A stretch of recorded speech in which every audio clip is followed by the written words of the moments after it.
What's going on, guys in the works, and welcome to another Battlefield 3 Showdown. And today we are doing two PDWs, the M5K and the MP7, and a lot of people wanted to see these two square off against each other. But last week we did two engineer choices in the SG553 and the G53, and the SG553 was the winner. So if you want to be a part in this week's episode, be sure to vote in the Facebook poll, because I always grab a couple comments and the Facebook poll results and put them up on the next video. But I am in the process of revamping the Battlefield 3 Showdown series, so it's going to look a little bit different than it normally does, but eventually we're going to be looking at a new and improved Battlefield 3 Showdown, and I'm going to be going back to the weekly showdowns instead of bi-weekly like we have been the past month. But this week we are doing two PDWs that are very similar, and I could not ignore the overwhelming majority of you guys asking me to do this showdown. I was trying to avoid it just because I knew it would be really lopsided, but I decided to do it in a fair and concise manner. That way you guys can make the choice on which you think is better. But let's take a look at some of the stats here. You can clearly see the MP7 does a little bit less minimum damage than the M5K, so that's an advantage that the M5K does have over a lot of the PDWs that are similar in this class. But it has 10 less rounds with its extended mags. It only has 30 plus 1, as opposed to the MP7 that has 40 plus 1. It also shoots a little bit slower at 900 rounds per minute, as opposed to the MP7, which shoots 950 rounds per minute. So that's a big deal. In terms of rate of fire, the MP7 definitely wins that. It has a larger magazine. So if you look at it, you're like, why would I ever want to use the M5K? And that's a good question, and we're going to look at some of the strengths of the M5K. It has a few over the MP7. One being that it does have less upward recoil when aiming down sights while standing. Now, I think that this must be a bug. I mean, if you look at the stats, you can clearly see that the upward recoil on this is 0.5.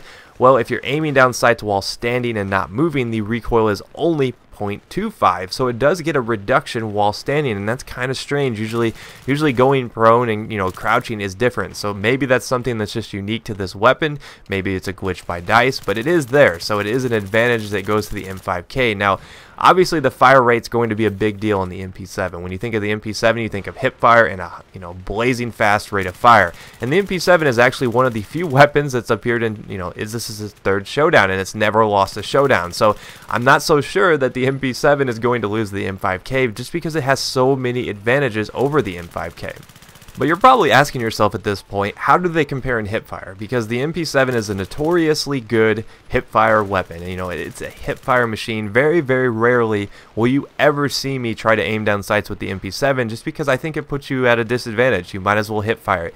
Now, granted, you will waste more ammo like that, so if you consider yourself a more accurate shot, perhaps in certain situations you will find yourself aiming. But in terms of hipfire, the MP7 does have a slight edge over the M5K, so I'm not making a very good case for the M5K, and that's a shame, because I don't like doing lopsided showdowns, but honestly I think the MP7 just outclasses this weapon. Now, the one advantage that the M5K does have over the MP7, and we've already talked about the aim down sight advantage that you can get, is the fact that it holds a little bit more damage. It has 12.5 at its minimum, as opposed to the MP7, which is like 11.2, and that extra 1.3 damage actually could come into effect at extreme ranges. But I want to point out one thing, is people often look when the drop off starts, and the drop off on the M5K starts at 8 meters, which is really, really close. I think the only other PDW that starts off sooner than that is the AS Val, which the drop off on that starts at 6 meters. So the M5K is going to reach its minimum damage much quicker,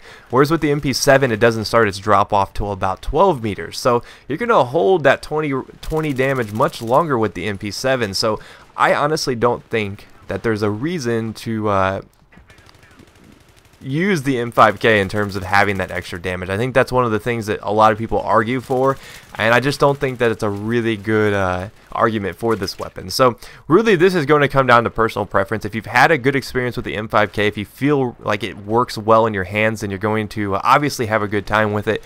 I personally have to give my edge to the MP7. I think it's going to be our first ever triple winner in the Battlefield 3 Showdown. It is the only one that's appeared in 3 showdowns, unfortunately, but it just gets the job done. It's a very underrated weapon, and I think that it is the winner this week, at least in my eyes. So let me know in the Facebook poll which weapon you guys like. Do you want a high fire rate, good hip fire, fast reload weapon, or you want a weapon that can hold a little bit more damage? It has a little bit less bounce when aiming down sights while standing. I think there are some advantages to using the M5K in certain situations, but for the most part, the MP7 is going to outclass it in most scenarios. So be sure to let me know in the comments what weapons you might like to see in the future. I'm always looking for suggestions because you guys are the lifeblood of this series.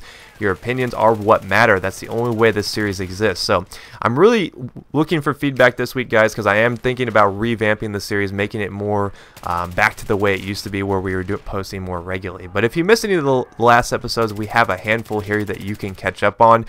Before this, we did the SG553 versus the G53, which was a good episode. It was one of my favorite ones yet. And before that, we had the L86 versus the M27. So 2 awesome episodes. Check those out. Be sure to vote in the Facebook poll, and I will see you guys next time. Peace.